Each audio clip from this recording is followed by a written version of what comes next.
You ever tell someone something personal, and immediately after, you feel that small regret?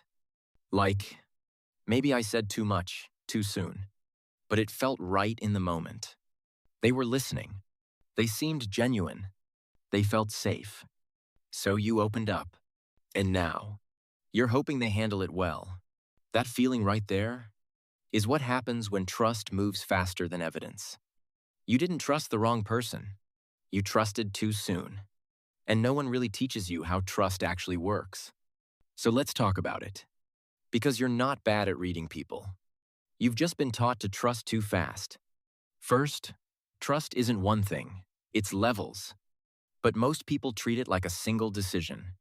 Either you trust someone, or you don't. In reality, there are different layers.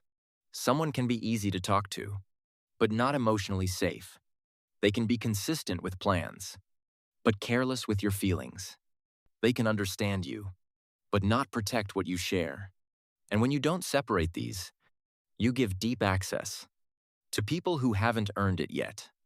Next, there's a difference between comfort and safety. Just because someone feels familiar doesn't mean they're safe. Sometimes they remind you of what you're used to. The same energy, the same intensity, and your body relaxes into it. But familiarity can come from past patterns, not healthy ones. Safety takes time to confirm. Familiar doesn't mean safe. It just means recognized. Then, real trust builds in stages. First, you notice basic behavior. Do they do what they say? Then, you watch consistency. Do they show up over time? Then, emotional safety. Do they handle your feelings with care? And only after that, does deeper vulnerability make sense? But most people skip straight to the last part. And that's where things go wrong. After that, you don't need to feel guilty for being slow. Somewhere along the way, you were made to feel like holding back is wrong, like you're being distant, or difficult, or too guarded. But being selective with your trust isn't a flaw.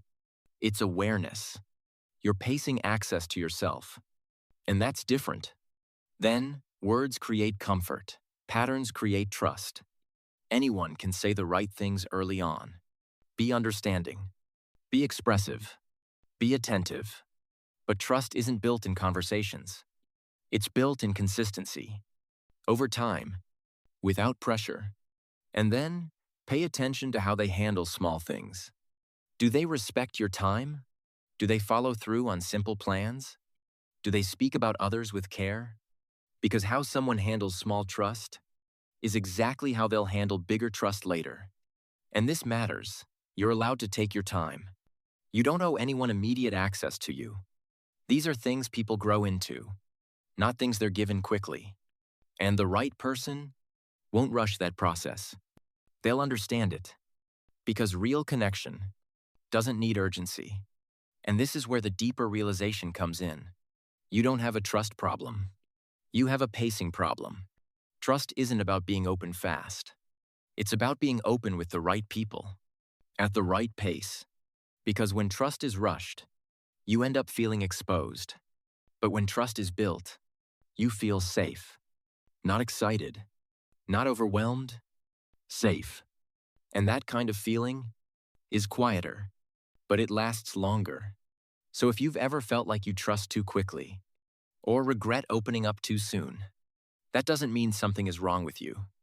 It just means no one showed you how to slow it down. And once you learn that, you stop feeling bad for taking your time. You stop explaining your boundaries. You stop rushing connection. And you start noticing something different. The people who are right for you don't get frustrated by your pace. They respect it. Because they're not trying to access you quickly. They're trying to build something real. You didn't trust too much. You just trusted too soon. And now you know how to slow it down. Subscribe to LoveLens.